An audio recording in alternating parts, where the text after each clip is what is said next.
మొదట బీజం ఎక్కడ పడింది అని అంటే కర్నూలు జిల్లా నల్ల కాలువలోనే పడింది.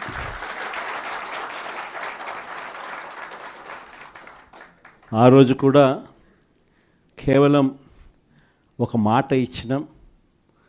ఆ మాట కోసం ఎందాకైనా కూడా పోయిన పరిస్థితుల మధ్య వైఎస్ఆర్ కాంగ్రెస్ పార్టీ ఆవిర్భవించడం, వైఎస్ఆర్ కాంగ్రెస్ పార్టీ ఈరోజు ఒక బలమైన పార్టీగా ఈరోజు రాష్ట్ర చరిత్రలో ఉండడం, దానికి బీజం కర్నూలు నుంచే పడింది. ఆ రోజు నుంచి నాతోనే అడుగులు వేశారు చాలామంది. ప్రతి అడుగులోనూ కూడా ఆ రోజు పార్టీ పెట్టిన రోజు నుంచి ఈ రోజు వరకు గమనిస్తే కూడా మన పార్టీకి ఎవరైనా కూడా సిద్ధాంతం ఏమిటి అని చెప్పి ఎవరైనా కూడా వైఎస్ఆర్ కాంగ్రెస్ పార్టీ ఐడియాలజీ ఏమిటి, సిద్ధాంతం ఏమిటి అని ఎవరైనా ఒక్కసారి కళ్ళు మూసుకొని ఆలోచన చేస్తే కంటికి కనిపించేది రెండు కనిపిస్తాయి. ఒకటి, విలువలతో కూడిన రాజకీయాలు చేయడం. రెండవది, విశ్వసనీయత అన్న పదానికి అర్థం చెప్పిన పార్టీ ఏదైనా రాష్ట్ర చరిత్రలో ఉంది అంటే అది వైఎస్ఆర్ కాంగ్రెస్ పార్టీ అని చెప్పి కూడా గర్వంగా చెప్తాం. నిజంగా ఈ రెండు పదాలే వైఎస్ఆర్ కాంగ్రెస్ పార్టీ నడిపించి, అదే మాదిరిగా ఒక నాయకుడిగా గట్టిగా ఈ సిద్ధాంతాలను నమ్మి ఒక నాయకుడిగా అడుగులు ముందుకు వేశాను. నాలో ఈ గుణాలను చూసి మీరంతా కూడా నాకు తోడుగా ఇన్ని సంవత్సరాల పాటు అడుగు వేశారు. ఈరోజు నేను ఒకటి చెప్తా ఉన్నా, రాజకీయాలలో గెలుస్తాం, ఓడిపోతాం, ఇది వేరే విషయాలు. కానీ ఈ రోజుకి కూడా ఖచ్చితంగా ఒకటైతే చెప్తాను, వైఎస్ఆర్ కాంగ్రెస్ పార్టీకి సంబంధించిన ఏ నాయకుడైనా కూడా, ఏ జెడ్పీటీసీ అయినా, ఏ ఎంపీటీసీ అయినా, ఏ సర్పంచ్ అయినా, ఏ వార్డు మెంబర్ అయినా, ఏ కార్యకర్త అయినా కూడా, జిల్లా స్థాయి నుంచి గ్రామ స్థాయి వరకు ఏ నాయకుడైనా, ఏ కార్యకర్త అయినా కూడా గర్వంగా కాలర్ ఎగరేసుకొని ఏ ఇంటికైనా వెళ్ళి ఆ ఇంట్లో చిక్కటి చిరునవ్వుల మధ్య వాళ్ళ ఆశీస్సులు తీసుకునే కెపాసిటీ, వాళ్ళ ఆశీస్సులు తీసుకునే పరిస్థితి ఏ నాయకుడికైనా ఉంది అని అంటే అది ఒక్క వైఎస్ఆర్ కాంగ్రెస్ పార్టీ నాయకులకు మాత్రమే ఉందని గర్వంగా చెప్పగలం. ఎందుకనంటే మనం రాకమునుపు రాజకీయాలు ఒక మాదిరిగా ఉండి, మనం వచ్చిన తర్వాత రాజకీయాలకు అర్థం ఇది అని చెప్పి తిరగరాసిన చరిత్ర ఏ పార్టీకైనా ఉంది అని అంటే అది ఒక వైఎస్ఆర్ కాంగ్రెస్ పార్టీకి మాత్రమే ఉంది అని కూడా గర్వంగా చెప్పగలుగుతాం. మనమంతా ప్రజల తరపున వాళ్లకు తోడుగా నిలబడాల్సిన సమయం వచ్చింది. గ్రామ స్థాయి నుంచి మనం బలోపేతం, మళ్ళీ ఆర్గనైజ్డ్గా బలోపేతం జరగాలి.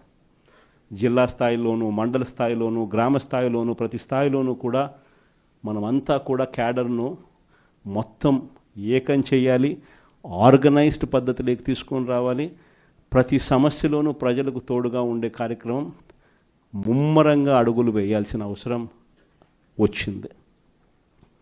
ఈరోజు జరుగుతూ ఉన్న పరిస్థితులు, విషయాలు కూడా మీ అందరికీ కూడా తెలుసు. రెడ్ బుక్ రాజ్యాంగంలో ఎలా జరుగుతూ ఉన్నాయన్నది కూడా మీ అందరికీ కూడా తెలుసు. చంద్రబాబు నాయుడు గారు అనే వ్యక్తి ముఖ్యమంత్రిగా ఉన్నాడు. మామూలుగా ముఖ్యమంత్రిగా ఉన్న వ్యక్తికి ఒక హుందాతనం ఉంటుంది. ఈ మనిషికి ఆ హుందాతనం లేదు. ఈ మనిషికి ఏదైనా కూడా తాను ముఖ్యమంత్రి కాబట్టి ఏ పదవైనా తనకే కావాలి, తనకు సంఖ్యాబలం లేకపోయినా తనకే కావాలి అన్న అహంకారంతో ఈరోజు చంద్రబాబు నాయుడు రెడ్ బుక్ పాలన సాగిస్తూ ఉన్నాడు. 57 చోట్ల జరిగితే 7 చోట్ల ఎన్నికను వాయిదా వేశారు. ఎందుకనంటే అక్కడ చంద్రబాబు నాయుడుకు గెలిచే వాతావరణం కనిపించక ఆ 7 చోట్ల ఎన్నికలు వాయిదా చేశాడు. మరో 50 చోట్ల ఎన్నిక పెట్టని పరిస్థితి, పెట్టాల్సిన పరిస్థితిలో, ఖచ్చితంగా పెట్టాల్సిన పరిస్థితిలో, ఎన్నికలు జరపాల్సిన పరిస్థితిలో జరపాల్సి వచ్చింది. ఆ వచ్చిన చోట్ల కూడా 50 చోట్లలో 39 చోట్ల వైఎస్ఆర్సీపీ క్యాడర్ తెగింపుతో గట్టిగా నిలబడింది. నిజంగా ఆ తెగింపు వైఎస్ఆర్సీపీ క్యాడర్ చూపించింది కాబట్టి చంద్రబాబు నాయుడు గారు ఏమీ చేయలేకపోయాడు. ఎంత దారుణంగా చంద్రబాబు నాయుడు గారు అనే వ్యక్తి ప్రవర్తిస్తూ ఉన్నాడు అన్నదానికి నిదర్శనం. ఎక్కడా కూడా చంద్రబాబు నాయుడు గారికి మెజారిటీ లేదు. ప్రతి చోట కూడా వైఎస్ఆర్సీపీ కోవిడ్ తర్వాత జరిగిన ఎన్నికలు, అంటే 2 ఏళ్ల తర్వాత జరిగిన ఎన్నికల్లో 2.5 సంవత్సరం 2.5 సంవత్సరం తర్వాత ఎన్నికలు జరిగాయి. ఆ ఎన్నికల్లో వైఎస్ఆర్ కాంగ్రెస్ పార్టీ స్వీప్ చేసిన పరిస్థితులు మనందరికీ కూడా తెలుసు. ఎక్కడా కూడా చంద్రబాబు నాయుడుకు బలం లేదు. బలం లేకపోయినా కూడా చంద్రబాబు నాయుడు గారు ఆయనకున్న అహంకారంతో ప్రలోభాలు పెడుతూ భయపెడుతూ ఉచ్చల విడిగా ఏ రకంగా చంద్రబాబు నాయుడు గారు రెడ్ బుక్ రాజ్యాంగంలో ప్రతి పదవి తనకే కావాలి అని చెప్పి తపన పడుతూ చంద్రబాబు నాయుడు గారు ఏ రకంగా చేశారు అన్నది మనమంతా కూడా చూసాం. ఎందుకు చంద్రబాబు నాయుడు గారు ఇవన్నీ చేస్తూ ఉన్నారు అన్నదానికి ఒక్కొక్కసారి నాకు అర్థం కాల. ఎందుకు అబ్బాయి మనిషికి బలం లేదు, సంఖ్యాబలం లేదు, లేకపోయినా కూడా ఎందుకు ఇంత దౌర్జన్యాలు చేస్తా, ఇంత అప్రజాస్వామికంగా ఎందుకు చేస్తూ ఉన్నాడు అని చెప్పి. ఎందుకు చేస్తూ ఉన్నాడో తెలుసా? కారణం వైఎస్ఆర్ కాంగ్రెస్ పార్టీ అంటే చంద్రబాబు నాయుడుకు భయం. వైఎస్ఆర్ పార్టీ కార్యకర్త అంటే చంద్రబాబు నాయుడు గారికి భయం. ఎందుకనంటే చంద్రబాబు నాయుడు గారు సూపర్ 6 ఫెయిల్ అయ్యాడు, సూపర్ 7 ఫెయిల్ అయినాడు. చంద్రబాబు నాయుడు గారి పాలనలో వ్యవస్థలన్నీ కూడా పూర్తిగా నీరు గారిపోయినాయి.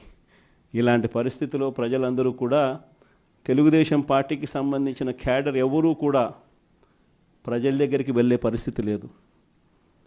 చంద్రబాబు నాయుడు గారి క్యాడర్, ఆయనకు సంబంధించిన ఎంపీటీసీలు కానీ, ఆయనకు సంబంధించిన కార్యకర్త కానీ ఎవరైనా కూడా ప్రజల దగ్గరికి వెళ్తే ఇంట్లో నుంచి చిన్న పిల్లలు సైతం క్యాడర్ను కూడా తిరగనిచ్చే పరిస్థితి ఉండదు.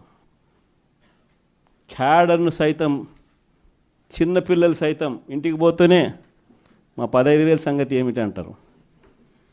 అమ్మలు మా 18,000 సంగతి ఏంటి అని అంటారు. వాళ్ళ అమ్మలు మా 48,000 సంగతి ఏమిటి అంటారు.